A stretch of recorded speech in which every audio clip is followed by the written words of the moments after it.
Баршаңызға сәлем, менің YouTube каналыма қош келдіңіздер. Өте дәмді құймақтың рецебімен бөлісетін боламын.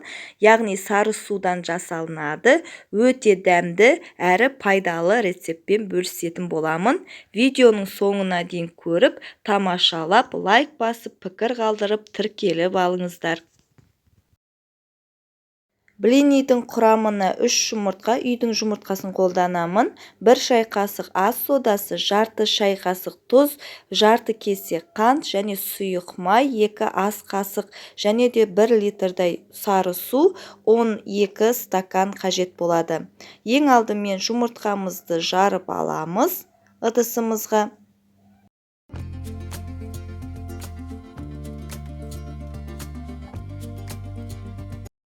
Үйдің жұмыртқасын қолданамын.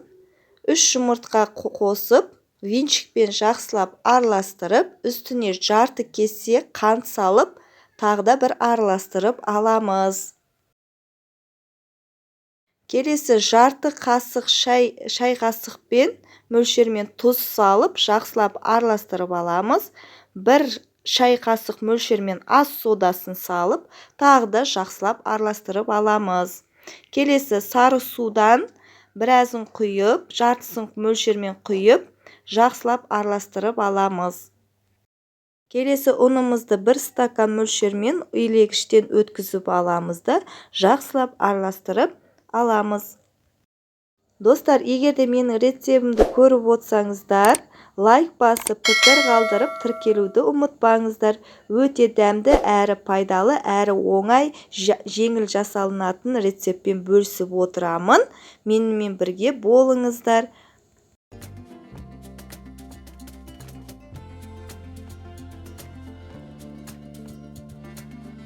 Ұнымызды жақсылап араластырғаннан кейін қалған сары суымызды құямыз. Жақсылап араластырамыз.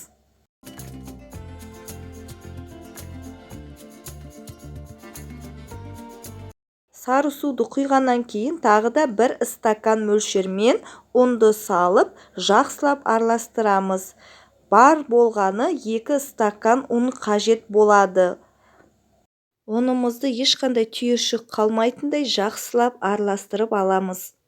Бұл рецепт өте маған қатты ұнады, өйткені енем маған айтқан болатын, сары судан құймақ жасасаң өте керемет болады деп. Содан енемнің рецебімен жасап жатырмын. Қабыл алыңыздар, өте керемет шығады. Ұнымызды салып жақсылап араластырғаннан кейін 2 ас қасық мөлшермен сұйық май қолданамыз. Құйып жақсылап араластырамыз. Осымен сұйық массамыз дайын. Келесі пешімізге табамызды қойып қыздырып аламыз.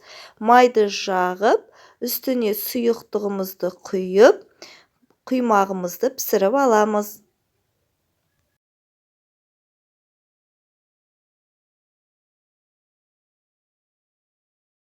Көріп тұрғандарыңыздай нүктелері көрініп тұр, ажурный сияқты өте дәмді болып шығады. Жасап көріңіздер, міне келесі жағына аударамыз. Мінекей сап-сары түсті болып шығады. Келесі қайталап май жағып, табамызды қыздырып, қалған сұйықтарымызды пісіріп аламыз. Қыз келіншектер, егер де мен видеомды көріп отсаңыздар, енемнің рецебімен бөлісіп отырмын. Мінекей осындай табада пісіріп шығады. Егер де күйіп кетеді деп қорқып отсаңыздар, қорықпаңыздар. Менің рецебімен жасасаңыздар күймейді, әрі дәмді болып шығады. Мінекей сары судан жасалынған құймағымыз дайын болды. Өте керемет дәмді әрі пайдалы рецеппен бөлісіп отырмын. Яғни енемнің рецебімен. Бұл өте керемет дәмді шығады. Қыз келіншектер, менің рецебімді көріп отсаңыздар, лайк басып, пікір қалдырып, және де тіркелуді ұмытпаңыздар. Менімен бірге жасап көріңіздер. Бір жасағаннан керемет дәмді шығады. Назарларыңызға рахмет. Сіздермен бірге болған мен Айдана.